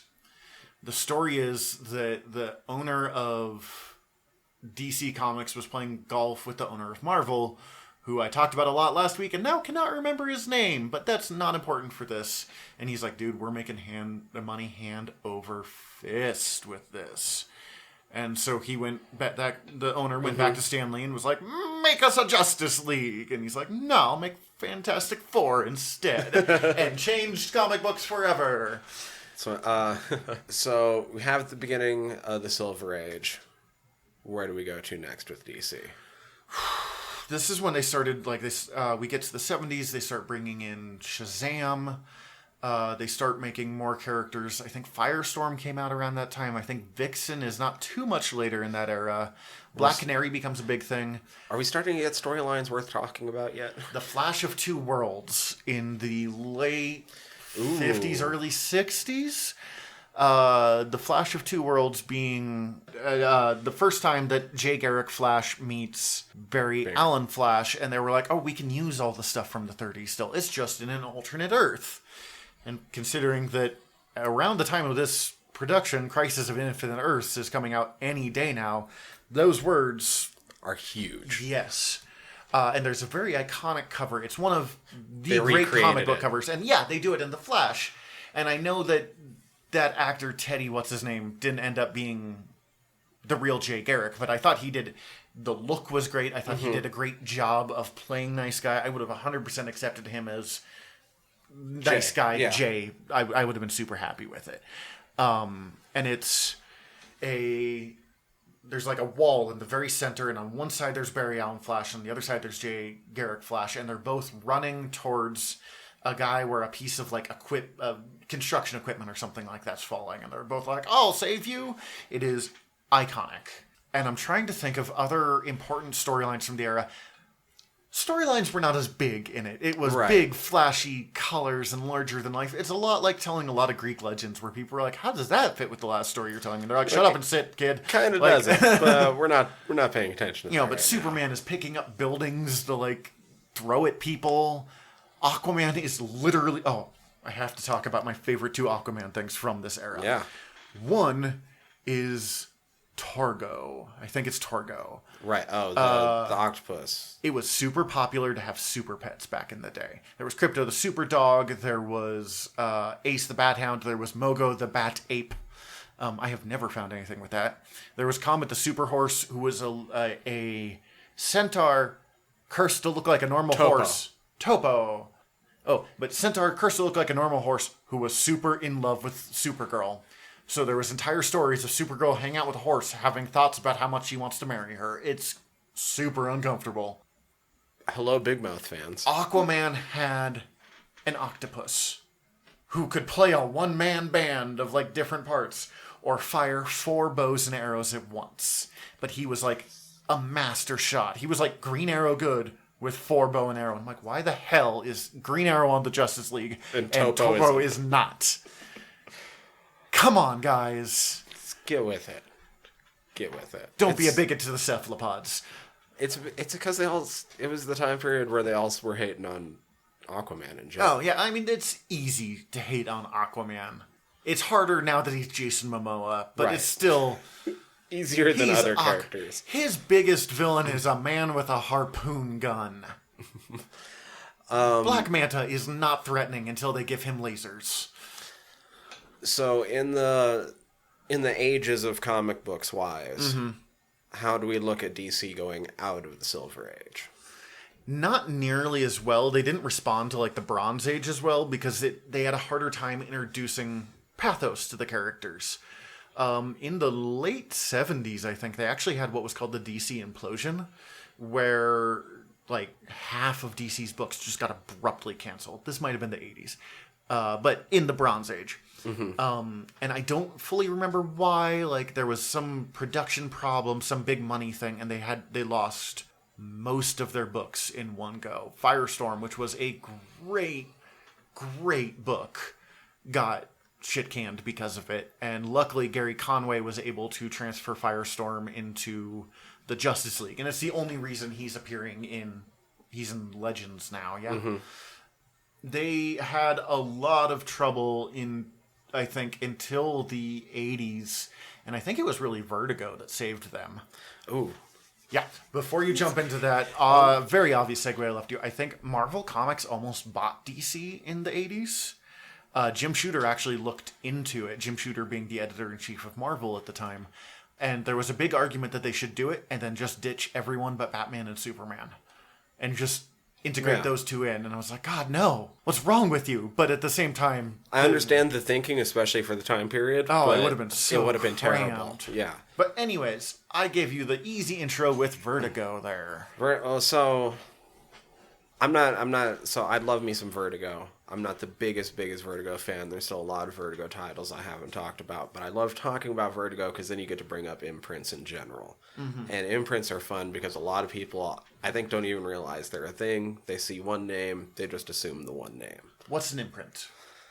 It's like when a company owns another company and they use that for certain things, basically. Yeah, it's basically like, what if there was a line? What if, like, all the books had a certain theme? Exactly. The example I always like to bring up is, did you own Nightmare Before Christmas on VHS? Yeah. It wasn't a Disney logo in the front, was it? No, what was that? It was Touchstone. But Touchstone is owned by Disney. Touchstone is owned by Disney, and it's what Disney would use to put out their more mature selections. Did they do James and the Giant Peach as well? Like, I know it was the same director, but I don't remember if it was Touchstone or Disney. I don't remember for sure. Anyways. And when Nightmare Before Christmas was first going to come out, Disney was really worried about how different parents groups were going to react to it, especially different religious parents So they groups. released it under Touchstone. And so they released it under Touchstone, so it wouldn't be bearing the Disney title, so they wouldn't have as much ammunition to use against them. Vertigo launched somewhere in the 80s when when DC was really worried about some of the horror comics they were making because they were starting to abandon the comic code. And I believe... Oh, what was the first year for Vertigo? Vertigo technically happens later than I was actually expecting when I looked it up. It's, I think, late 80s. Vertigo... The big Vertigo launch titles actually predate Vertigo. Right. Alan Moore started Swamp Thing before Vertigo launched. And I think Sandman might have as well. Yeah, Sandman was over halfway by the time it got moved to Vertigo. But what's considered the big launch titles for Vertigo was like... See, Vertigo actually didn't technically start till 93. Really? Wow, I thought it was like 87. But everything... they had other... There's certain titles that when they were reprinted were then reprinted under Vertigo. Okay, that's where it's confusing. Like Transmetro. Yeah, because that was originally Helix. Mm-hmm. Transmetropolitan, one of my top 3 comics of all time, but not really involved with DC past being published by Vertigo. But the original launch titles for Vertigo would have been, or what's kind of considered the start, is Sandman, Swamp Thing, Animal Man, Hellblazer, and Doom Patrol. Which is a great line of weird and dark and kind of fucked up comic books. And I think, earlier on, that time period, these things would have been moved to Vertigo. Some of them might have been published under DC originally, but you also would have had, like, Black Orchid. Yep. Kid Eternity. Oh, God, I forgot about Kid Eternity. That's a Shade the Changing book. Man. That's the one I was forgetting. Shade was real big, because Shade was a Steve Ditko creation for earlier DC, who did not go much anywhere, and then I think got murdered in Suicide Squad. I'm not sure he died, but I think he was one of the first ones. I think the first book published that was pure Vertigo was actually Death, the High Cost of Living. Oh, yeah, that would fit. A spin-off of Sandman. Which I believe they're still threatening to do a movie of. I mean, I'm down for a movie. It's not much of a threat. Give it a shot. It's a great little self-contained story. I think Death could do better for movies than Sandman could, because you could do a much simpler. You don't need the long background history. This is death. Mm-hmm. Okay, you now understand. Yeah, Sandman's a giant Greek tragedy, literally. Death is just... You can just do one-offs. Death. Here's this weird little goth girl who is... Amazing. The avatar of death. Yeah, she's great.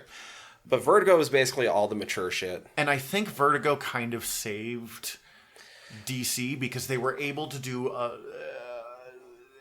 they were able to prove they could tell stories on the level or higher of what Marvel was doing. And you have Karen Berger, who was in charge of Vertigo. We do not deserve Karen Berger, and DC definitely didn't, which is why she left. Bringing in Neil Gaiman, Grant Morrison. Karen Berger was an editor, by the way. I just Peter realized we Milligan. didn't actually explain that. Yeah. Right. She went... There's a bunch of really weird British creators, mostly writing for 4000 AD right now, which is published like Judge Dredd. The DC comic, or not the DC, the British comic scene in the 80s was wild. Len brought in Alan, but she basically brought in the rest of the Brits. Mm-hmm. And they got the rights to V for Vendetta, and then they did. Len Wein got Alan to do Watchmen, which was originally the Charlton characters, because DC had just bought Captain Atom, Nightshade, Blue Beetle, all of them, and then was like, maybe we shouldn't kill them all off in this really dark story you're telling, Al. They set a new bar. At the same time, Dark Knight Returns came out by Frank Miller. I do not think it has aged well, but it is seminal. It is one of the most important comic books in history, no matter what I think of it. And also Jamie Delano, who was the original writer on Hellblazer. Yeah, and John Ostrander, although I don't know if he was actually part of the Vertigo crowd. He created Suicide Squad, and then he did The Spectre, which did not get the same recognition as all of those, but is in the same quality. Right. It's a heavily Christian book, because The Spectre is the spirit of God's vengeance. Like, it's going to come up. Also created by Jerry Siegel, I think. Oh, interesting. He was a founding JSA member. He was really uneven. In some, he was the spirit of God's vengeance and had, like, unlimited powers. And other times, he was just a guy who was pale and wore a green suit like and the nothing way else. I've seen the Spectre portrayed sometimes. It's real hard to... They have to come up with increasingly weird reasons of why the Spectre can't just fix whatever problem's going on. And the usual answer is the Spectre's a dick. That tracks. That tracks. All that writing talent, though, coming in, being given reign in an environment to write actual mature stories, brought a new life into the industry in a big way. Oh, yeah. The other big thing that we're not... And writers became rock stars in comics for a little while. Which was unheard... It was unheard of. And later in the 90s, it was unheard of again. It was only recently that writers became the big names again. The one big thing that we are very carefully not talking about in this one is in 1985, DC launched Crisis on Infinite Earths, which was the first mega event crossover series of what has arguably hurt comic books a lot, but it's very important. It's very good. And we will deal with that on a later episode when we're actually talking That's about... one that's not even a hypothetical. That one's planned. Like, you'll get it soon enough. They're doing Crisis on Infinite Earths on the TV shows. We're gonna talk. There's no way we can't not talk about it. Oh, the big book that we have not mentioned. We mentioned it in the news, but we didn't mention it here. Oh, I was even the one that brought up the news, but I'm Teen Titans. Oh, okay. I will always forget to bring up Teen Titans. I know how important it is, but I have never been a giant Teen Titans fan, so... Depends on the book, for me. Like, when Teen Titans is on, it is on point. And when it's bad, it is unreadable garbage. The Teen Titans that we best know, it wasn't the original Teen Titans. It was... Oh, I cannot think of the creator's name. I do not know my DC history nearly as well as I know my Marvel, apparently.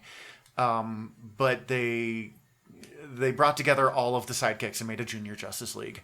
And it was Robin, Kid Flash, Speedy, who was Green Arrow's sidekick, Aqualad, and Wonder Girl, which is actually the origin of Wonder Girl.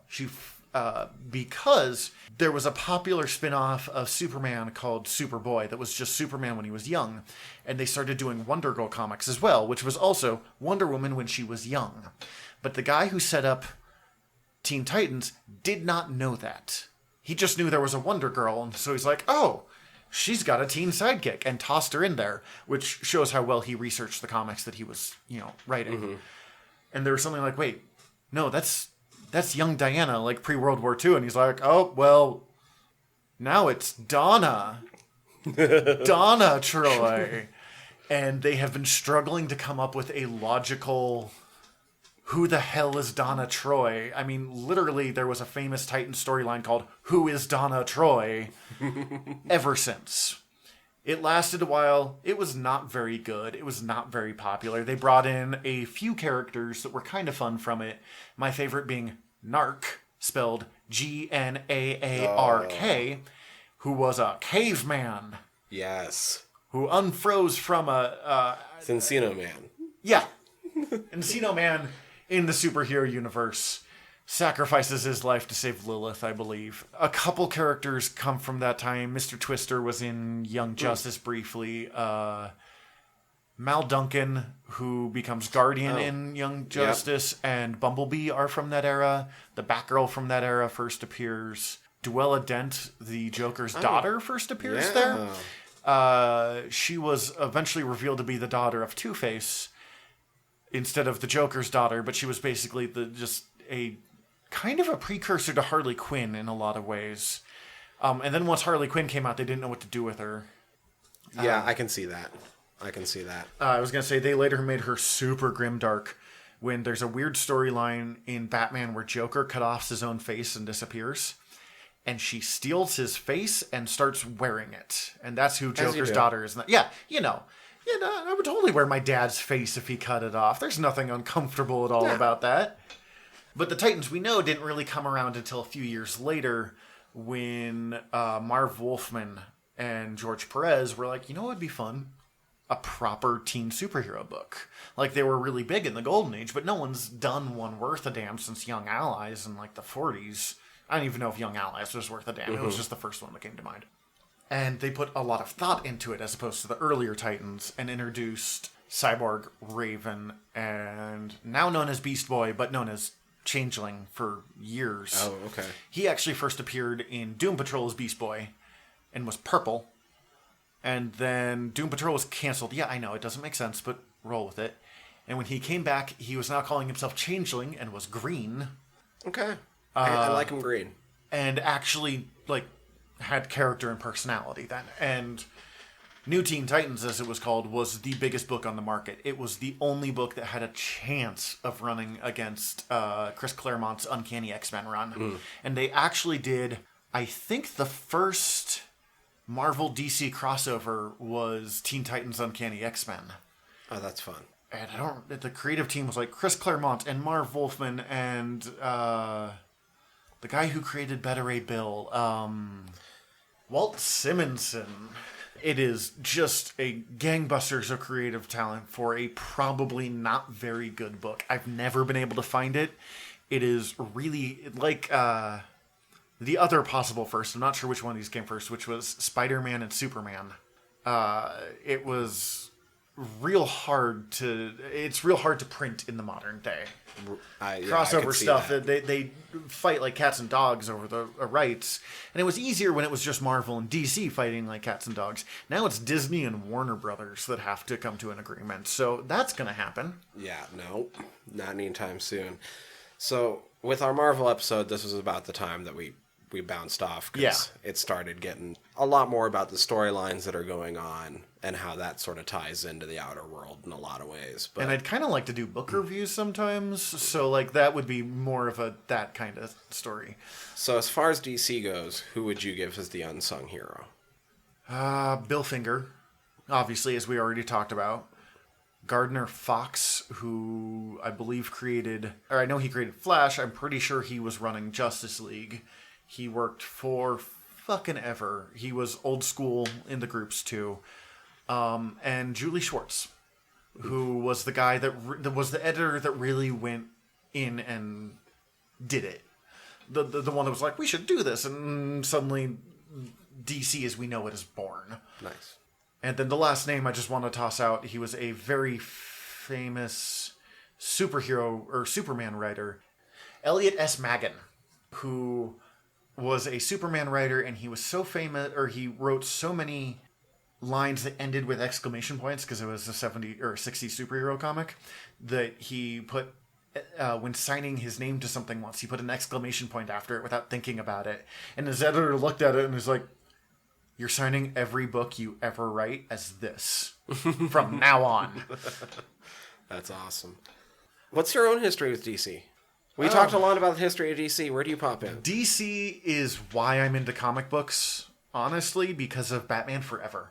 Oh, shit. Okay. I was 6 or 7 years old, maybe a little... You got kissed by a rose on a plane. Oh, yeah. I was young enough that I still had a babysitter. Okay. And she like made sure I got to school and looked after me some nights in return for free room and board. And then she worked at like a rental store for side money while she went to school. And she rented Batman Forever one night. And almost every night she came home with a new movie. Because what the hell? You work at a rental store. Why not? Mm-hmm. She came home with Batman Forever. And I was like, superheroes. Which is hilarious.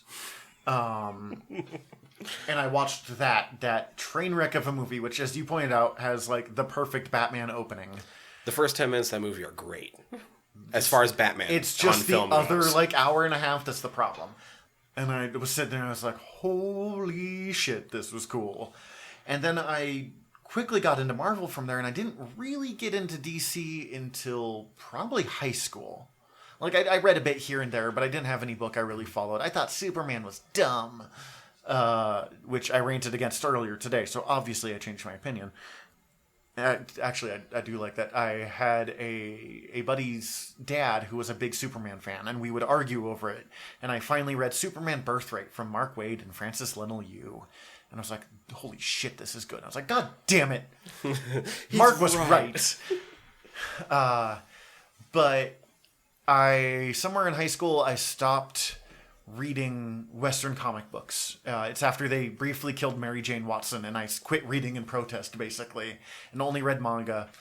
But I had time to kill before seeing Underworld, of all things. Okay. What is that?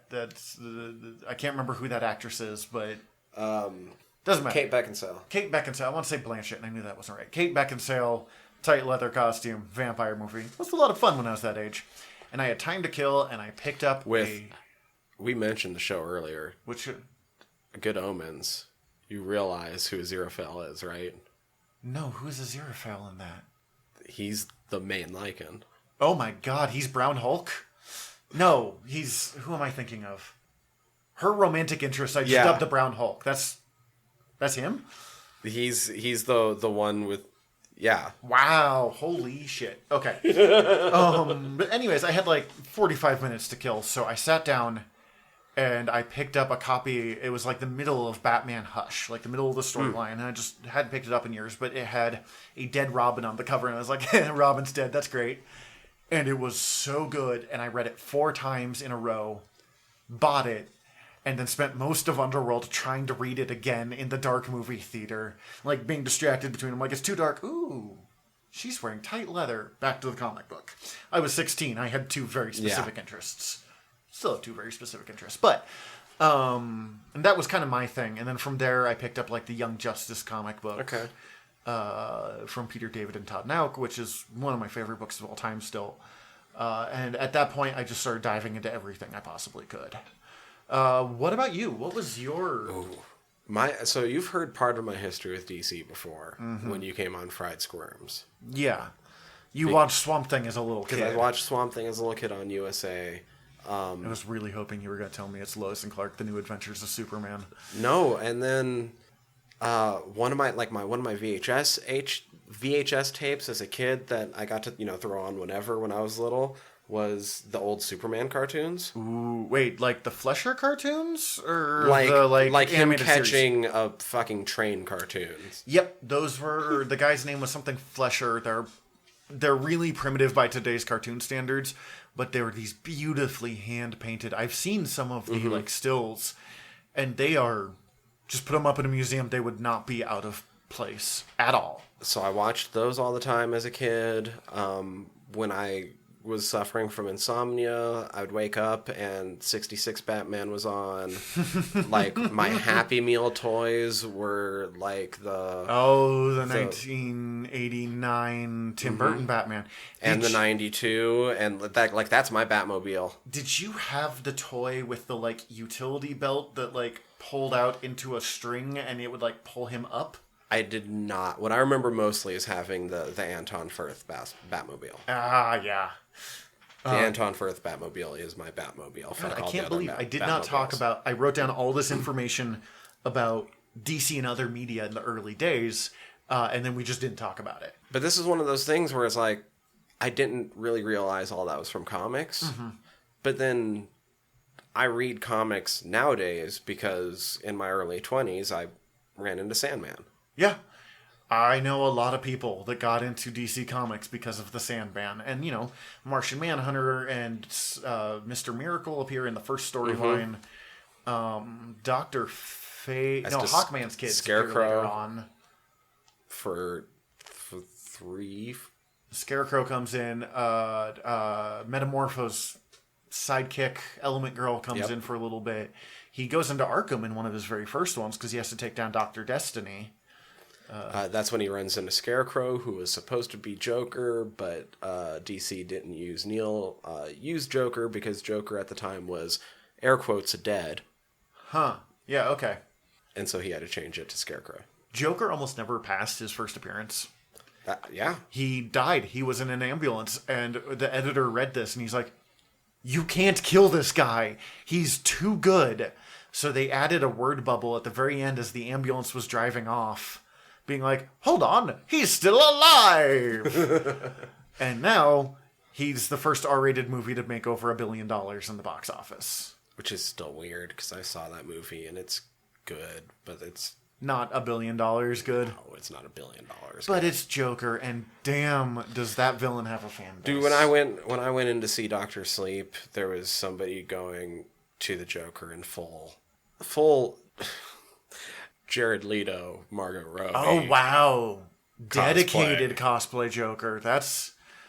The only way you can really be more dedicated is if you do the, 1960s... The Cesar Romero? Yeah, so you're just, putting on a mustache and painting over it. Yeah. So, I mean, DC in a way is also just why I read comics now. Yeah. Lately, I've been a little bit more Marvel, but honestly, when it comes down to phases. Every time I'm like, no, I think I prefer these. 6 months later, I'm like, oh, holy crap, I haven't bought one of those in a while. So I think this kind of dovetails into this question a little bit, at least it does for me. How would you define DC, especially as DC versus Marvel? Just to flip around from the same sort of question I posed on the Marvel. DC's got two things they do really well. The powerless and the ultra-powered. Batman and Superman. When it comes to a guy with no powers but weird gadgets who punch bad guys in the head so he feels better, DC's kind of better at it than anyone. Marvel's good at that middle range. But, you've got... I mean, the whole Bat family, Batman, Nightwing... Nightwing alone justifies the existence of the DC universe. And then the bigger scale. And Grant Morrison kind of did that one best of... These are fairy tales. These are larger than life. It doesn't have to make perfect sense. It can be weird and crazy and still be good and still have some pathology to it. Mm-hmm. The Grant Morrison, Howard Porter Justice League series, I would put, even with all the weird crossovers they have to do with the solo books, as one of the greatest comic book runs of all time. I think it's probably my favorite Morrison work. Part of it is because he gets reined in a little more than he usually does. And he very much approached that as these are myth. And I've heard a lot of people, and I've loudly argued that superheroes are modern day Hercules or Odin or whatever, modern day myth. And I think the League, and this traces back to your question of what's so special about the League does that better than anyone else. These are the gods amongst men. These are the 7 gods on Mount Olympus, but instead they're on the moon. Right. Saving the world from anything.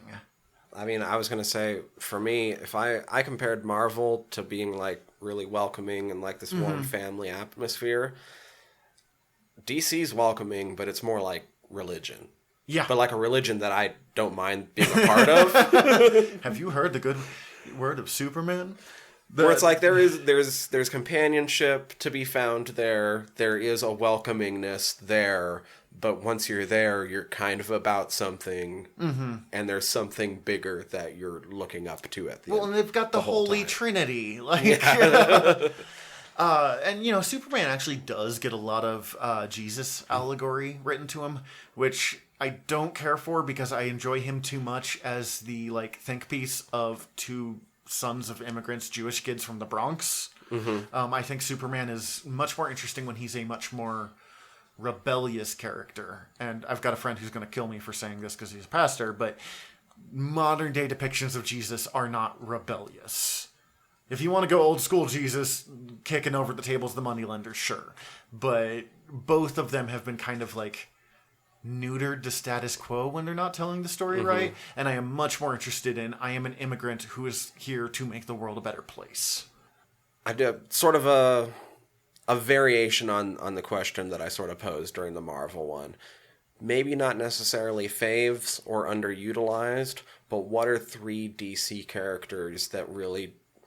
The ones that resonate with me? The ones that super resonate in some way. Even if they're only resonating right now, and maybe they're not the ones that always resonate with you. Ted Kord, the Blue Beetle. I knew you were going to say that, which is really interesting when it comes to my list. I am a Ted Kord fanboy. He is half Batman, half Spider-Man. I recently reread his appearance in Just Before Infinite Crisis, where he actually dies. Spoiler alert for a comic that happened 15 years ago. And I don't like large parts of what happened because of that, but that story is one of the ultimate hero stories from a guy who's not really respected, not really treated as a hero, and not the best at being a superhero. Ted is not the greatest superhero of all time, but damn, he has heart in a way that just... The Kyle Rayner Green Lantern, because he was... Okay. Let's have a artist and a guy that's unsure of himself be given the most powerful weapon in the universe that can make whatever you think of. Hal Jordan was the man without fear. Giving him that weapon was easy. Kyle had to work for it. But on the other side, anything you can think of, that dude could think of some stuff. And then for my last one, although quick honorable mention to both the Connor Kent Superboy or Connell Superboy and Bart Allen, a.k.a. Impulse, I have to give it to Jack Knight Starman. Oh, okay. It's not a great known one. Starman was... it wasn't a Vertigo book, but for the life of me, I can't figure out why. Because it read more like a Vertigo book. It was a character from way back when, recreated in a very interesting, introspective, slow-paced way. He didn't wear a costume. He wore a leather jacket and tanker goggles, and he only wore those because it was cold when he was flying. He was the son of a brilliant scientist that never really got that far in science because he was busy being the superhero Starman. And he was a junk collector. He ran a little side shop of stuff. Not quite an antique shop. And he was a fully fleshed out character before he became a hero, which is so unusual. Usually, superhero stories are the person really came into their own when they became a hero. He entered as a fully fledged character who became a hero to really connect with his father. And it's Starman by James Robinson. Cannot recommend it highly enough. Nice. All right. Hit me. For mine. I'll see your Ted Kord Blue Beetle. You're going to raise me a Booster Gold, aren't you? I'm going to raise you a Jaime Reyes. Oh, my boy. I mean, I love Booster Gold. Booster almost made it. But yes, Jaime is so good. What I love is he gets to rock around in the suit that I dreamed of having since the first time I saw the Guyver. Yeah. I actually did a picture. I'll put it up on the website. Yeah, it's Bio Booster Armor Guyver and Jaime Reyes Blue Beetle hanging out together because they had the same freaking powers. And I loved the Guyver since I was a kid. Not I'm not a huge fan, but I saw because it's not very good, but it's a lot of fun. But there was something with it that stuck with me. You ever see the anime, or did you just watch the live action? I saw the live action. I'll show you the anime sometime. We can actually enjoy it. Anyways. But there was something about the way that everything seemed to work that seemed so natural to me. And when I see the way Blue Beetle operates, I'm like, not only is he using a suit that just, in my mind, just clicks. Like, it's super great. Like, the way it works, everything, the way it all makes sense to me. It's got just a little bit of that luchador look, but not in a way that's, like, overwhelming or dates it. And that's the thing, and then he gets to be a little brown boy inside it. They did an issue that was 100% in Spanish. Every word spoken in Spanish. And I don't know Spanish. Nope. I'm not a big fan of the issue because I can't read it. Like, I have to, like... They've got the script in English in the back, and I have to flip back and forth. I am a product of the American the American educational system. I speak one language, and that's not very good. But I'm like, if I would have had him along with the guy for suit when I was like 9, I probably would have grown up like writing comic books. He's such a great character, and he's unapologetically... And he's fun, and I love him arguing with the suit, and I love the suit's murderous impulses. But what I was going to say is he's unapologetically not white. He is a character that brings representation that's so rarely done. Because before that, for Mexican-American characters, Latino characters, you had Vibe. And Vibe was really bad. Yeah. He's gotten better in the, like, thanks to the TV show and stuff, but he was, hey, breakdancing is popular. Let's make a breakdancer a member of the Justice League. The only thing Vibe had going for him was that he was able to trip Flash. Anyways, next character. Calderon. Aqualad. Yep, the Young Justice Aqualad. Calder Aqualad. He's so cool. And I want to see everything. I want that character to be I want them to bring in Calder Aqualad into the live action movies. That'd be great. I think they brought him into the Teen Titans comic books, but I haven't read that run. It's the, like, Damian Wayne is in charge, and I can only take so much Damian Wayne. Is it Calder, or is it like an inspired by Calder? They made a character that was inspired by Calder, and then I think they later just... We're like, let's bring in the new Calder. 52, I think they just later made it Calder. Okay. But I'm not 100% certain on that one. As I said, I haven't read that Titans run. The Young Justice cartoon has been one of my favorite parts of DC for the past however long it's been since I started watching it. It's so good. It is the best adaptation of DC I've ever seen. It does it in a way that is... It's accessible. It's accessible. It is a love letter to all of the weird, long, complicated DC things, but it does it in a way that it's not beholden to them. Exactly. There's such a comic book fan thing of, like, we need to make The Killing Joke or Dark Knight Returns or what we need to make exact recreations, and they never work out that well. But if you give them room to take the idea and then do their own thing with it, it's what Marvel has done so well. It's what Young Justice does so well.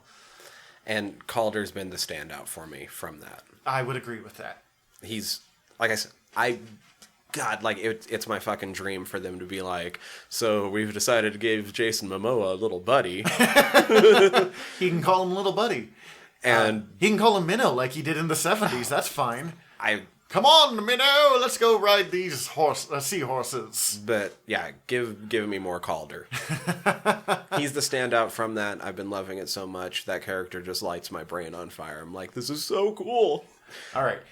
Number 3. Yeah. Bane. Bane? I think there's a lot that you could be done with Bane. And Bane isn't one I think I would normally say. But just the other day, somebody was bringing up Batman. Mm-hmm. I love Batman to death. Part of the reason I love Batman isn't necessarily because of Batman. It's because of his rogues gallery. He does have one of the best rogues galleries in all of comics. Batman... the thing I noticed about Batman when I was thinking really hard about him is that he's a character that when you just describe him sounds really black and white. Mm-hmm. And you need his rogues gallery to bring out the shades of gray. Yeah. More specifically in characters like Two-Face and stuff. But the best Batman villains are all somehow reflections of either himself or of his fears. Bane is basically just what if Batman had no morals? Like, not even no morals. What if a person who had his determination and his zeal, basically. was just born in completely different circumstances. Yeah. Just 1,000,000% different circumstances. Raised but in a prison and wears a luchador mask. Like, oh, 100%. But still had that formative experience with a bat, but interpreted it in a completely different way. Yeah. Bane's biggest flaw is they've never been able to top his first story. Exactly. It's the same problem with Doomsday and Superman. When you start with breaking Batman's spine or killing Superman, where do you go from there? But they've also done some really good Bane stories. Gail Simone did a great one in Secret Six, which is such a weird, fucked up book, where it's pretty much Bane being like, where do I go from there? Like, I'm not really that interested in being a supervillain. I beat Batman, then he beat me. Like, what am I going to do? Beat him again? But I personally think it's time for Bane to do a bit of a face turn in a big way. Try to be a hero? Or Yeah. They did a bit of that in Secret Six, where a lot of that was like low-level villains that weren't quite sure if they were good guys or bad guys. And that's personally what I would love to see, but just the idea that that could even ever happen keeps him really like resonating in my head right now. He was one of the big villains in the Tom King Batman run that's just running up. He was like the villain, and I think he just got shot in the head, so he's dead, but it's comic book, so we'll see him next week. His name is not Uncle Ben, so... God, there was a very famous idiom for years of the only people that stay dead are Bucky, Jason Todd, and Uncle Ben, and 1 out of 3 is still true. Yeah. Bane does it for me, though. Especially, like I said, currently, as I was thinking about the Rogues Gallery, I'm like, man, I fucking love me some Bane. But, as you pointed out, truly he's never been as good as his first story. That's fair. All right, now that we've been talking for like probably 4 hours. Only two. Only two. Good. God, I was like, we're going to make these shorter, and they have not been once. Last part of our night, what's some recommendations you got for people to read, watch, play? Oh, my recommendation would be Amazon just started doing their own Blade of the Immortal anime adaptation. You were telling me about that. Really good? Really good so far. I'm only like 2 episodes in. I just got done watching the Takashi Miike movie, which I would also recommend. But it's probably... Well, the Takashi Miike movie adaptation is currently streaming on Hulu. Amazon has an anime adaptation that they just... I think they dropped it all at once, but it's only like a month old at this point. It's brand new, and they are both incredible so far. In a lot of ways, I kind of wish that every Wolverine story was Blade of the Immortal. That is the way to do a character that has healing factor. I will give a slight content warning on it. Blade of the Immortal is a extremely bloody samurai anime. It's good and it's super worth watching, but don't go into it thinking like Spider-Man. Oh yeah, no, super bloody. I'm gonna give... Oh god, I've got 2, I think. First is a book that I thought was going to be way bigger than it was, but it came out at the wrong time, called DC Universe Legacies by Len Wein, and just a whole host of comic book creators who were famous. It follows the history of the DC Universe from the first appearance of the Crimson Avenger, who's like the first superhero, up through Infinite Crisis. Written by Len Wein and in as many places as possible, using artists who were big in that era. When they're talking about Crisis on Infinite Earths, George Perez does those pages. Wow. I think it's one of the last things Joe Kubert, the original, ever did.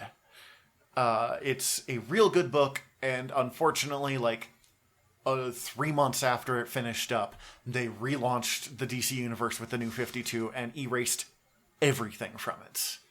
Right. And I was like, Len's gotta be so pissed. And then for my second recommendation, Welcome to Night Vale. The podcast, the novels. It is if you somehow don't know what Welcome to Night Vale is, but you listen to podcasts, it is a radio show in a town where every conspiracy theory is true. It's slow, it's weird, it's funny, it's dark, and it is somehow the most touching thing I've ever heard.